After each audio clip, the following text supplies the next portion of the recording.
हे everyone, welcome और welcome back to Raksha unplugged. कैसे हैं आप लोग? बात करेंगे चारस ठकराल और उनकी एक्स वाइफ के बारे में। चारस ठकराल का एक पोस्ट आया है इंस्टाग्राम पर जिसकी काफ़ी ज़्यादा चर्चाएं हो रही हैं। साथ ही साथ जो उनकी एक्स वाइफ हैं उन्होंने भी एक वीडियो रिलीज़ किया है क्वेश्चन एंड आंसर वाला, जिसको देखने के बाद मेरे दिमाग में कुछ प्रश्न उठे हैं, तो इन दोनों को हम डिस्कस करेंगे। लेकिन उससे पहले चैनल पर नए हो या अभी तक आपने हमारे चैनल को सब्सक्राइब नहीं किया है तो प्लीज़ सब्सक्राइब करना, बेल बटन पर हिट करना, वीडियो को कर देना अभी से एक लाइक, क्योंकि बाद में आप लाइक करना भूल जाते हो, और अगर आप चाहो तो हाइप भी दबा सकते हो। चलिए शुरू करते हैं आज का पॉडकास्ट। तो जो चारस ठकराल हैं उन्होंने काफ़ी ज़्यादा एक्टिव होकर काफ़ी ज़्यादा व्यूज़ अभी गेन किए थे। बीच में जब उनकी शादी हुई थी, दूसरी मैरिज थी उनकी, तब उनका चैनल अच्छा खासा बूस्ट हो गया था, सब कुछ अच्छा जा रहा था। लेकिन अब धीमे धीमे जो उनका चैनल है वो डूबता हुआ नजर आ रहा है। व्यूज़ बिल्कुल से ही धराशायी हो चुके हैं, और उसके बावजूद भी चारस कोई भी, मुझे ऐसा लग रहा है कि एफर्ट्स नहीं लगा रहे हैं कि उनका चैनल फिर से खड़ा हो जाए। शायद उन्होंने ये सोचा होगा कि शायद जो इनके गुरुजी हैं उनकी शादी में वो जाएंगे और उससे कुछ होगा, क्योंकि देखो गुरुजी ने तो अभी शादी जो की है उसमें किसी को इनवाइट नहीं किया है, केवल अपने खासम खास लोगों के साथ उन्होंने डेस्टिनेशन वेडिंग की है। लेकिन देखो पॉसिबिलिटीज़ हैं कि वो अपना बड़ा ग्रैंड जो है रिसेप्शन देंगे जिसमें वो बड़े क्रिएटर्स को इनवाइट करेंगे। तो अगर वो क्रिएटर इवेंट करते हैं, इस तरीके का कोई इवेंट ऑर्गेनाइज करते हैं, तो ऑब्वियसली उसमें चारस जी का इनविटेशन ज़रूर जाएगा। लेकिन अभी फ़िलहाल के लिए चारस जी बिल्कुल ही अपना चैनल डुबाने के कगार पर हैं। एक तो वैसे ही उनके चैनल को लोग कम पसंद करने लगे थे क्योंकि उनकी कुछ रियलिटीज़ सामने आ गई थी। उनकी एक्स वाइफ ने ही उनको एक्सपोज करके रख दिया था। ऑलरेडी बहुत सारे लोगों ने इनके पोस्ट निकाल निकाल कर, इनकी जो नई वाली वाइफ है उनके पुराने जो वीडियोस हैं वो निकाल निकाल कर ऑलरेडी इनको एक्सपोज कर दिया था, और बची कुची कसर जो है नेहा जी पूरी करके चली गई थी। तो अब ये स्थिति आ चुकी है कि बिल्कुल ही ये इनएक्टिव हो चुके हैं अपने चैनल पर। ज़्यादातर इनकी जो पत्नी श्री हैं वही दिखाई देती हैं। हालांकि पत्नी का अलग चैनल खड़ा किया गया था, लेकिन मेन चैनल पर भी वही नज़र आती हैं, और व्लॉग्स काफ़ी ज़्यादा बोरिंग हो गए हैं। लोगों ने ज़्यादा से ज़्यादा व्लॉग्स देखना बंद ही कर दिया है। अब ऐसा हो रहा है कि जो रिएक्शन देते हैं और जो रिएक्शन सुनते हैं, तो वो रिएक्शन देने वाले इनके व्लॉग देख लेते हैं, और जो रिएक्शन सुनते हैं वो इनका व्लॉग ना देखकर वो रिएक्शन सुन लेते हैं। तो अभी इनकी स्थिति बहुत ज़्यादा बुरी हो गई है।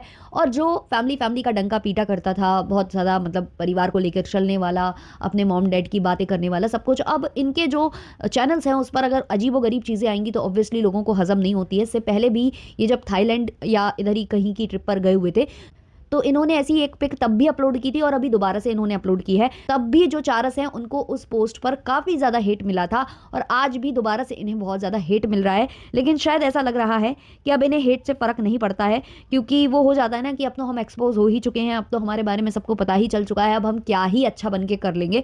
तो ऐसी ही कुछ सिचुएशन मुझे यहाँ चारस की दिखाई दे रही है। लास्ट टाइम भी इनकी जब पोस्ट आई थी तो किसी ने इनको अजीबोगरीब कमेंट किए थे, पूछा था इनसे कि तुम चीटर हो और मतलब कैसे सब कुछ करते हो, दूसरे की बहन बेटी की इज्जत उछालते हो, दूसरे की बहन बेटी के साथ तुमने गलत किया, ऐसा कुछ इनके लिए कमेंट आया था। तो इन्होंने रिप्लाई दिया था कि तू अपनी बहन भी भेज दे। तो ये है इनकी मेंटालिटी, ये है इनकी क्लास। इस तरीके की लैंग्वेज का ये तब इस्तेमाल कर रहे थे और आज भी कोई कसर ये छोड़ नहीं रहे हैं। तो आइए हम कुछ कॉमेंट्स लेते हैं भाई जो इनको आ रहे थे, और इन्होंने कितने सभ्यतादार अंदाज में जवाब दिया है वो भी हम डिस्कस करेंगे। कुछ कमेंट्स डिलीट कर दिए गए हैं, हालांकि कुछ और रिएक्शन चैनल वाले हैं जिन्होंने उसको डिस्कस किया था, तो मैंने वो कमेंट्स वहां देखे थे, तो उनको डिस्कस करेंगे। लेकिन अभी पहले जो अवेलेबल कमेंट्स हैं उनके ऊपर हम जाते हैं। किसी ने कमेंट किया है इनको, कलयुग, people cheating on their partners and then posting such pictures, कैसे आती है नींद ऐसे लोगों को।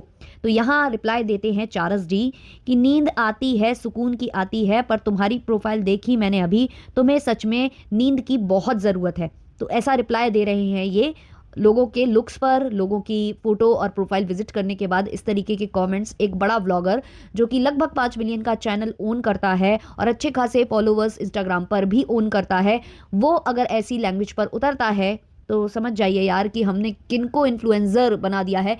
ये इन्फ्लुएंजा की श्रेणी के लोग हैं और इनको बना बैठे हैं लोग इन्फ्लुएंसर।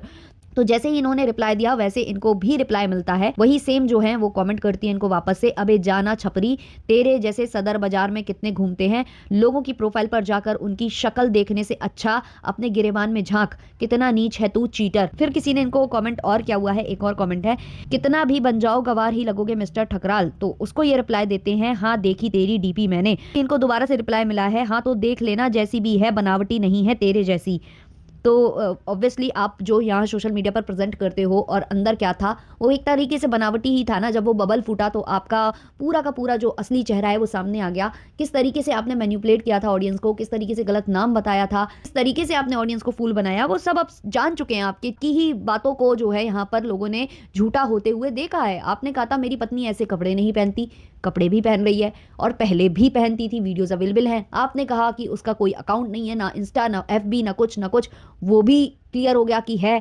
फिर आपने कहा था कि हमारी जो है अरेंज मैरिज है, वो भी प्रूव हो गई कि वो सच है, जो कि आपकी ही एक्स पत्नी नेहा जी गई जब वो पॉडकास्ट में, तो उन्होंने क्लियर करा कि उनका ही घर बर्बाद नहीं किया, एक और लड़के का भी घर बर्बाद हुआ है। तब तो आपकी कोई सफाई नहीं आई, बल्कि ये एक कोई लाइव वगैरह हुई थी किसी बात को लेकर इंस्टाग्राम पर, तो वहाँ ये ऐसा लग रहा था कि थोड़े नशे में आए थे इंस्टाग्राम पर और लोगों को अजीबोगरीब रिप्लाई दे रहे थे, बहुत ही गंदी तरीके से बिहेव कर रहे थे।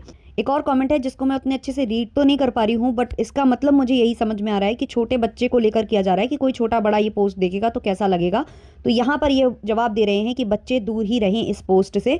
तो भाई ऐसा नहीं होता है, इंस्टाग्राम पर कुछ ऐसा नहीं रहता है कि आप वहाँ पर छोटे बड़े अलग कर सकते हो, आप एज रिस्ट्रिक्ट कर सकते हो यहाँ पर वाईटी पर आकर, पर इंस्टाग्राम पर ऐसी कोई चीज़ नहीं है जो आप कर सकते हो। एक और किसी ने कमेंट किया था, क्या कमेंट था मुझे नहीं याद है, शायद चीटिंग से ही रिलेटेड कमेंट था वो, जो कि काफ़ी जगह वायरल हुआ था, काफ़ी रिएक्शन चैनल वालों ने इसकी चर्चा उठाई थी। तो वहाँ पर इन्होंने सीधे बोला था कि दीदी जी की GAAN उसमें कुछ हो रहा है, ऐसा कुछ इन्होंने वहाँ पर रिप्लाई दिया था। तो ये है इनकी सभ्यता। इसके बाद हम आ जाते हैं इनकी पत्नी नेहा जी के ऊपर भी। उन्होंने क्वेश्चन एंड आंसर राउंड किया था, जहां पर उन्होंने दोबारा से इस बारे में बात की है जो वो पॉडकास्ट में बोलकर आई थी, उसमें कितना सच है कितना झूठ है। तो उन्होंने कहा कि उसमें पूरा पूरा सच है, मैंने बिल्कुल जो कहा है वो सच कहा है, और अकेले मैंने नहीं कहा है, और लोगों ने भी वो झूठ पहले ही पकड़े हैं। तो मुझे जो बोलना था वो मैंने बोला। काफ़ी लोग बोल रहे हैं कि आप पॉडकास्ट में अभी ही क्यों आई, पहले क्यों नहीं आई, और आपने जानबूझकर पॉडकास्ट दिया क्योंकि आप उसे नीचा दिखाना चाहती थी। तो इन्होंने वहाँ पर यह भी रिवील किया कि मुझे कई बड़े बड़े मीडिया हाउसेस, कई बड़े न्यूज़ चैनल से भी अप्रोच किया गया था, लेकिन मैं गई नहीं, मैं उस टाइम पर कंफर्टेबल नहीं थी या मैं तैयार नहीं थी। अब मैं तैयार थी इसलिए मैं गई। तो ये सब चीज़ें उन्होंने बताई हैं, लेकिन उन्होंने रिलेशनशिप वाले स्टेटस को लेकर जो आंसर दिया है वो मुझे सेटिस्फैक्ट्री नहीं लगा, क्योंकि ये खुद अपने शॉर्ट्स पर कई बार बोल रही थी कि आपके जीजू और फेस रिवील और इस तरीके के बहुत शॉर्ट इन्होंने वीडियोस बनाए थे। इन्होंने करवा चौथ वाले वीडियोस भी बनाए थे। अब क्या वो सारे स्क्रिप्टेड रहते हैं या क्या, मुझे नहीं समझ में आया, क्योंकि जितने भी मैंने इनके शॉर्ट देखे थे मुझे लगा था कि ये मतलब लाइफ में आगे बढ़ गई हैं, इनके लाइफ में कोई आ गया है बंदा। और इनसे जब शादी वगैरह को लेकर क्वेश्चन किया गया था पॉडकास्ट में, वहाँ पर भी इन्होंने बोला था कि हाँ मैं जल्दी हो जाऊंगी, जल्दी कर लूँगी शादी, इस तरीके से ये आंसर देकर आई थी। और अभी रिसेंटली ये जो भी वीडियोस डाल रहे थे तो उसमें भी समझ में आ रहा था कि हाँ इनकी लाइफ में कोई आ चुका है, और ये बोल भी रहे थे वैसे। अब अचानक से जब इनसे पूछा जाता है कि आर यू सिंगल, तो ये कहती है हाँ मैं सिंगल हूँ। फेस रिवील की बात पर बोलती हैं कि अभी कुछ भी नहीं है, जब जिसका जैसा होगा, जब कुछ होगा तो मैं बता दूंगी, ब्ला ब्ला।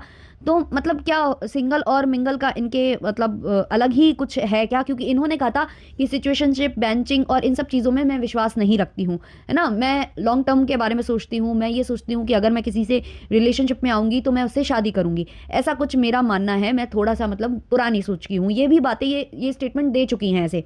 और अब जब सब लोग जान रहे हैं, इवन कई लोग तो पहचान भी रहे हैं कि वो बंदा कौन है जो इनकी लाइफ में आ चुका है, उसके बावजूद इनका ये कहना कि मैं सिंगल हूँ। क्या मतलब शादी के बाद ही आप मिंगल कहलाओगे? क्या आप अगर किसी के साथ रिलेशनशिप में हो तो क्या उसको सिंगल बोला जा सकता है? काफ़ी ज़्यादा कंफ्यूज किया इन्होंने अपने इस क्वेश्चन एंड आंसर राउंड में, और वो मुझे थोड़ा अजीब लगा कि मतलब क्या मतलब ऑडियंस के साथ खेलना, यहाँ पर भी खेल चल रहा है, जबकि लोग पहचान रहे हैं, नाम भी लिख रहे हैं, है ना, पहचान चुके हैं कि कौन है वो बंदा। उसके बाद ऐसा करना, बोलना कि हाँ मैं जल्दी मिंगल हो जाऊंगी, करवा चौथ की ड्रेस वगैरह, मतलब प्रमोशन के लिए स्टोरी बिल्ड करते हो आप लोग हमेशा ही, ऐसा मुझे कुछ फील आ रहा है। और अब थोड़ा सा ट्रस्ट ब्लॉगर्स पर कम होने लगा है ऐसे कुछ ब्लॉगर्स की वजह से। तो आपके क्या ओपिनियंस है इस पर कमेंट सेक्शन में ज़रूर बताना। मिलते हैं जल्द ही नेक्स्ट पॉडकास्ट के संग, तब तक के लिए बाय बाय।